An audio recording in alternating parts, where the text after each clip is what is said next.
Hi guys, it's me again, Cheryl, and welcome back to my YouTube channel. So for today's cooking tutorial, I'm going to make chicken cordon.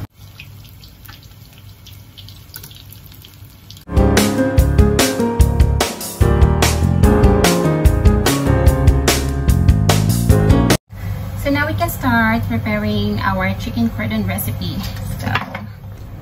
So here's the list of the ingredients of the chicken cordon recipe. So here's the ingredients for our chicken cordon. I get a chicken. I have 2 pieces of chicken breast. I get this cheese. You can use any kind of cheese that is available in your house. So salt and pepper. I get a ham, egg, a flour, and the breadcrumb. So you just slice the chicken into half. I already washed it. So you just cut the chicken into half para ma-flatten siya. And then after cutting the chicken, you just have to tap it.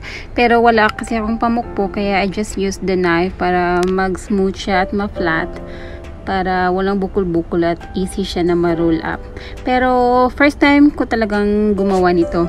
Nakita ko lang po kasi ito sa yung sikat ba na na sa Cebu na hindi daw na i-deliver ng supplier na food. So it's chicken cordon. I just realized that I already cooked this one when I applied here in Hong Kong, and now I'm going to try it again. So the name of this recipe is chicken cordon. So yeah, you just have to flatten the meat para madali siyang ma-roll. Yan, pinupukpok ko lang. Yan. Then you can add some salt and pepper each side to taste para mas malasa siya. Actually, you can marinate it for at least 10 minutes or 15 para mas malasa yung karne. But since I was in a hurry, so I just had to cook it right away. So I put some salt and pepper to taste, and then you can put the ham and the cheese on top. You can only use 1 or 2 pieces of ham, and you just have to spread it. Dalawa yung niluto ko, and it's really my first time, so I really don't know if it will be perfect or not. So yeah, ito na siya. Maganda yung mukha. So I add some more ham on top and cheese on top, but I suggest that just use one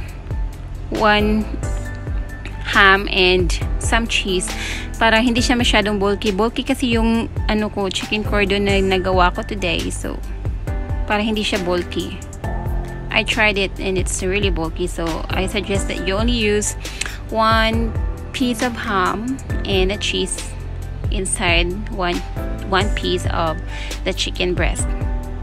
After putting the ham and the cheese, you can roll up the chicken just like this.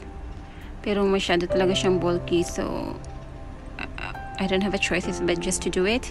And you can use some toothpick or any other clip para ma-shape siya, na ma-roll siya at hindi siya masira. So yeah. After that, you can roll the chicken into the all-purpose flour para mag-sticky siya. It's the way how to do it to make it more crispy. And then lagyan nyo lang yun ng powder. So after that, you can beat the egg and add a little bit of salt para may lasa yung egg. And then you can dip in the chicken na may all-purpose flour. Yes, it's very easy recipe, pero we need a timing para mas crispy siya. And then after this one, after rolling and dipping it onto the egg mixture, you can put it and dip it onto the breadcrumb. This is how to make your chicken cordon more crispy. Yeah, all of the sides, kailangan may breadcrumbs para patas yung crispiness niya. Ganyan. So, it's just an easy recipe and I'm sure your kids would love it. I heat some oil. I'm going to use this casserole para matrap yung init. So, I'll just heat it.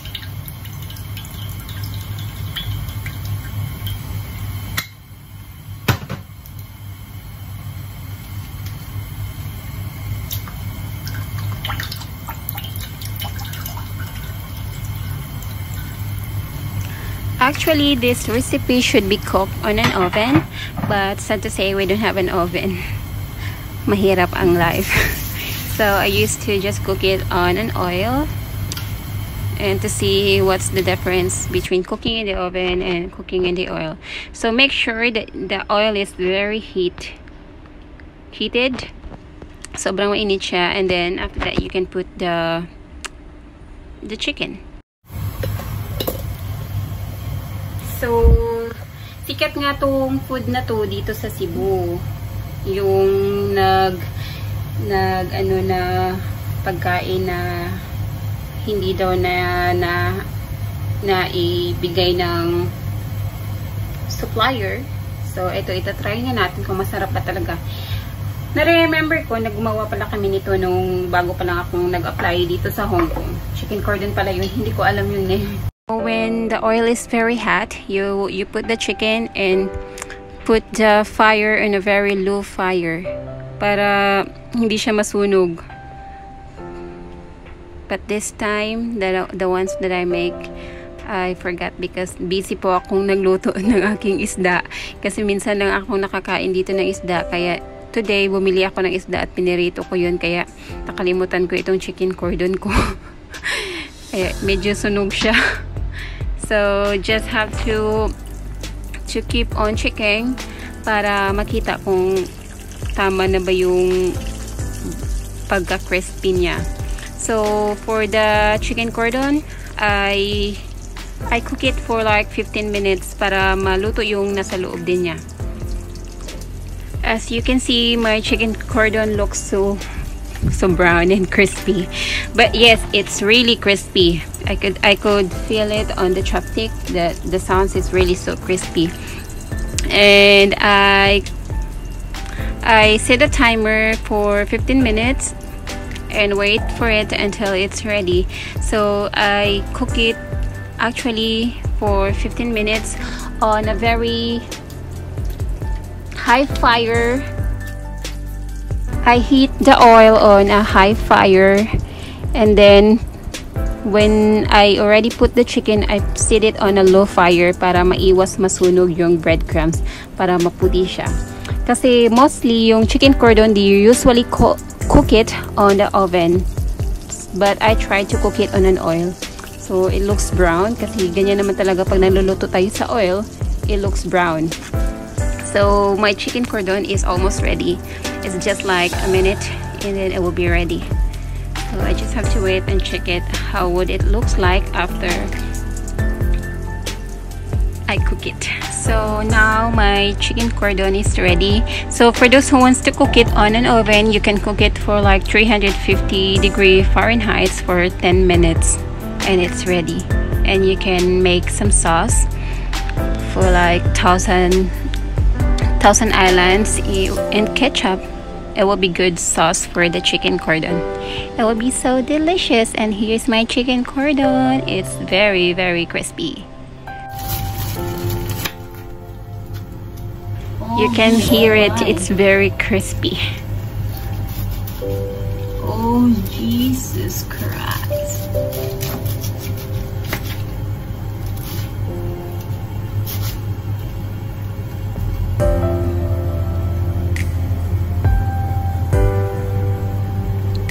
Charan! It's ready to serve and eat it.